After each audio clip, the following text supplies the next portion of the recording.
तब्दीली के ठोस समरात सामने आ रहे हैं। सबसे पहले प्रोडक्शन मॉनिटरिंग का निज़ाम है, जिसमें मरकजी डैशबोर्ड्स, वीडियो एनालिटिक्स और टैंपरिंग अलर्ट से मदद ली जा रही है। ये निज़ाम 27 सीमेंट फैक्ट्रियों और 75 शुगर मिलों पर नाफिज हो चुका है। सिर्फ इन 2 शोबों से सालाना बुनियाद पर तकरीबन 61 अरब रुपए अजाफी टैक्स मुतवक्के है। इसके अलावा आर्टिफिशियल इंटेलिजेंस और मशीन लर्निंग पर मुबनी कंप्लायंस रिस्क मैनेजमेंट का निज़ाम 840 से ज़ायद हाई रिस्क केसेस की निशानदही कर चुका है, जिनका मुतवक्के टैक्स इम्पैक्ट तकरीबन 34 अरब रुपए है।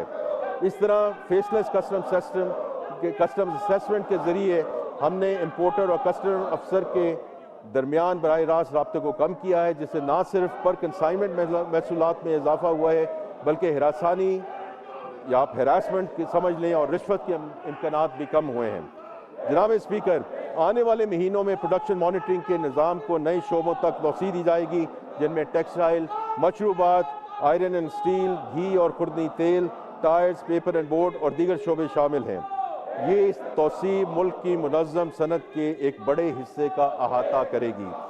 जनाब स्पीकर, इन तमाम इस्लाहात और इक़दामात का हतमी मकसद एक ऐसे टैक्स निज़ाम का असूल है जो मुनसिफाना हो, जिसमें ईमानदार टैक्स दहिंदा पर कम बोझ पड़े, जो डेटा की मदद से टैक्स चोरी के वाक़यात का सद्देबाब करे और इंस्पेक्टर की स्वादीद और आर्बिट्री एक्शन की बजाय डॉक्यूमेंटेशन और कंप्लाइंस के ज़रिए महसूलात में इजाफा मुमकिन बनाए।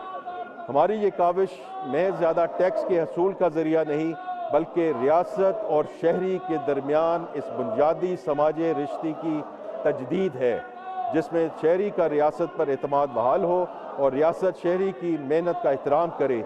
यही वो बुनियाद है जिस पर पाकिस्तान के मुस्तकबिल की पूरी मईशत खड़ी होगी इंशाअल्लाह।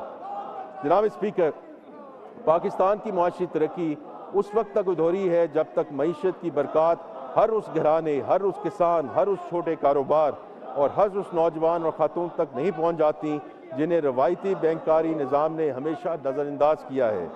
हमने वज़ीर आज़म पाकिस्तान की रहनुमाई में निजी शोबे के ताउन से इन तबकात को कर्ज़े फराहम करने का कदम उठाया है।